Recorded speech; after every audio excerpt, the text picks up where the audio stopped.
Welcome back. All right, so we're in between the second and third periods of the Devils, Sharks, and Bolts Kraken games as I'm recording this. The Red Wings and the Avalanche just having finished up. So we're going to do news of the day video for right now. Starting things off, yes, Jim Rutherford had a press conference. Am I surprised by anything he said? Nope.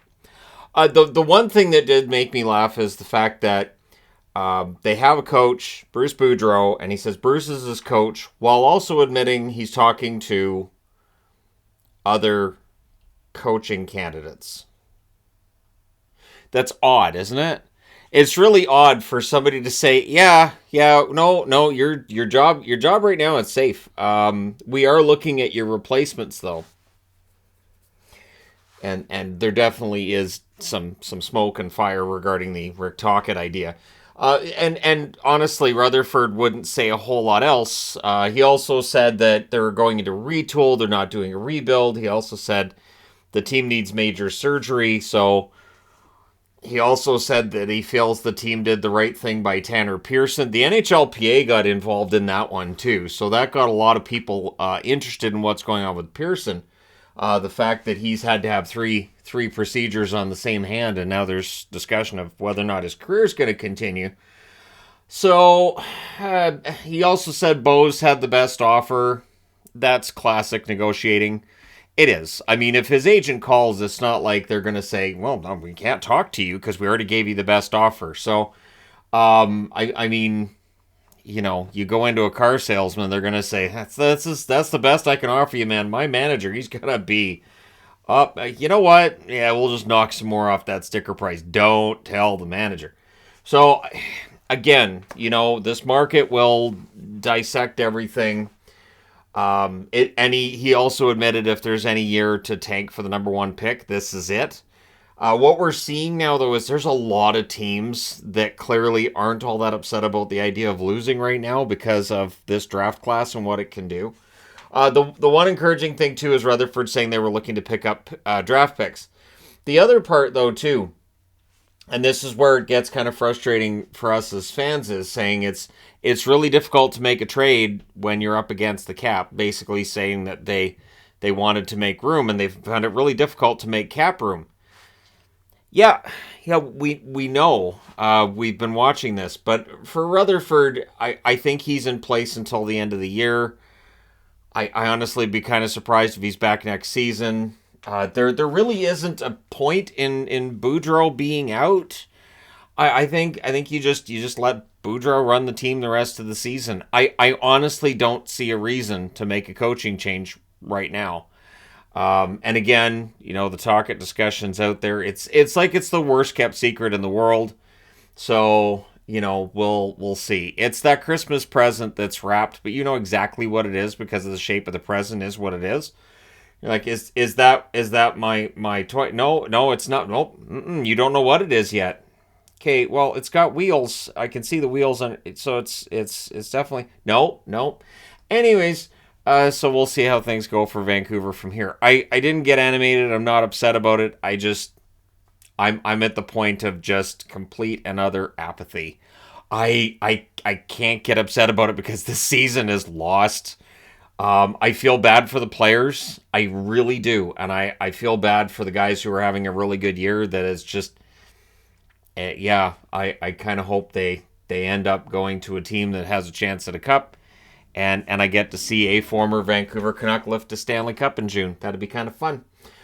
So Nick Robertson has had season-ending surgery for the Toronto Maple Leafs. So this is just awful news. And hopefully Robertson's able to come in healthy for next season. Robertson's a good, talented young forward. It is a shame that it feels like his career is always just, you know, not quite exactly where we'd envisioned it to be at this point in time.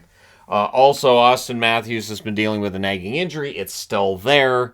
It could very well be affecting. I mean, we've talked about how his goal scoring isn't quite what it was last year, but whose is?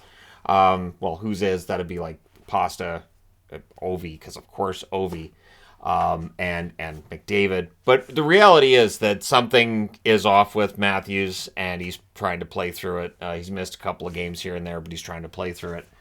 Your 3 stars of the week this week. Number 1 star, Martin Jones. If I had claimed that Martin Jones was going to be a first star in the NHL at any point this season, people would have said I was crazy. If I'd also stated that the Avalanche should be below the playoff line at this point in the season, people would have said I was crazy too. Where's the unsubscribe button? So Martin Jones gets the first star this week. Held out today, the Kraken going with Grubauer instead against the Lightning because they plan to play Jones tomorrow against Seattle, which looms, or against Edmonton, which looms as a pretty big game. Lucas Raymond, the second star of the week for Detroit. That was a pleasant surprise. Nice to see a Red Wing in the top 3 stars. And Nikita Kucherov of the Tampa Bay Lightning, your third star of the week. So, yeah, there's your 3 stars. Speaking of that game between Seattle and Edmonton, which takes place tomorrow, Evander Kane could play tomorrow against Seattle. He hasn't been cleared yet, but he feels good, and he's just waiting for clearance. So there is the possibility they'll get him back. And while the Oilers have had some good results lately, they've won 3 in a row, and they seem to be trending in the right direction. Getting Kane back would be huge. So it does feel like the Oilers have some momentum. Adding Kane to the lineup can only help them, and so we'll see how things go from there. Speaking of injury news, however, it's a little less rosy when it comes to Darren Helm. He could be out for the rest of the season. It's a lower body injury, and they're basically admitting that he was playing after the adductor surgery that he'd had early in the season, and that this injury is related to it, that he's aggravated that with the injury suffered against the Chicago Blackhawks. And so that game against Chicago was a low point of the season for Colorado. We may reflect on that game as what finally woke them up and got them going again. But losing Helm for the rest of the year, it's tough because he had just come back. Like he has not played that many games since returning from injury.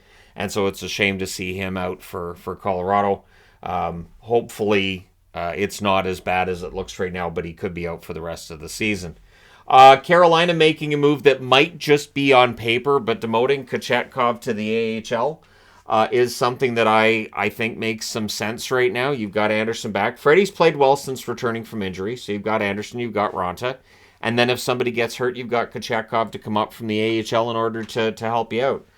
It is very important, and I don't know that it's ever been as important as it is right now to have 3 goaltenders. It feels like, whether it's real or not, it feels like goalies are getting hurt at a higher rate than normal over the last year or 2 years. So Kochetkov being that ace in the hole, not a bad call. His numbers haven't been as good lately as they were to start out. That does happen with rookie goaltenders. And then it's a matter of him making adjustments to the adjustments made to him by other teams. So, yeah, I think it's the right call. That's the Carolina jersey. Petrie has returned to practice today for the Pittsburgh Penguins. That's good news. Doesn't mean he's that close, but at least he's back at practice. Letang is still away from the team. He's still in Montreal, taking the time that's necessary. But the Pittsburgh Penguins rallying around him. Once he comes back, I could see Pittsburgh going on another run. They've been a very streaky team. So predicting a run for the Penguins feels like it's probably a pretty safe call. We'll see how it turns out, though. So there you go. Let me know your thoughts in the comment section below, especially regarding Rutherford's press conference. Again, I don't find any of it really a surprise. I'm not expecting a lot to come out of it, and we'll see how the homestand goes, right? So let me know your thoughts once again in the comment section below. Don't forget to hit like and subscribe if you're browsing your way through. You just happened upon this video. Thank you guys so much for watching, for all your support. I'll talk to you again soon.